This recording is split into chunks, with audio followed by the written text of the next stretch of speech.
Uronyo damai kamu damai dan kali per Desember. Uronyo tanyo beli gaduh melake bak Jakarta. Karena seluruh 26 buah provinsinya Aceh yang sangat beda. Aceh tertuang dalam poin 142 kekhususan Aceh bak jaro pemangku Wali Nanggro.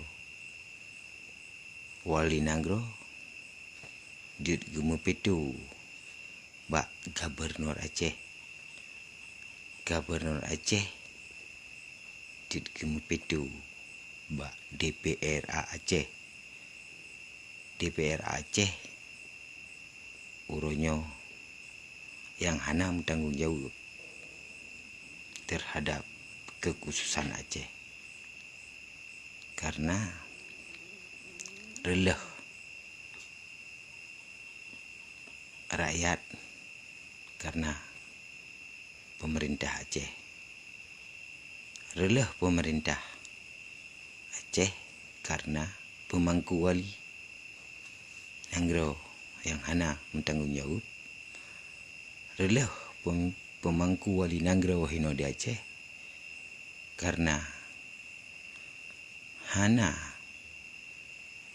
kemenumat gilake pendapat bak ulama Aceh. Ya memang gemumat gilake pendapat bak ulama Aceh. Pakan kantu Wali Nanggro yang saatnya bak jaro pemangku Wali Nanggro muna tapi hana berjalan. Maka uronyo DPRA Aceh bek limain bek gali lalau kamu tetap menuntut hak kombatan, hak kamu, hak perjanjian rakyat cukup sengsara, bahkan kamu sendiri sengsara. Huroi kamu lambo sawit dirun ron neduk meleleh senang kron. Uronyo yang bertanggung jawab hino di Aceh yang kamu hargai Tengku Zulkarnaini.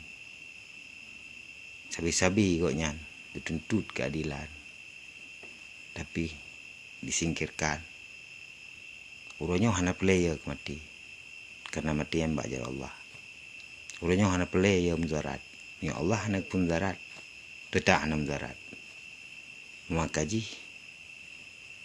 Aceh harus ingat dempu kana kekhususan Aceh adalah bak poin 142 bak jaro pemerintahan Aceh, bak jaro pemangku Wali Aceh, bak jaro DPRA Aceh dan turun temurun sampai uyuk. Tapi orangnya pakai yang hana terjadi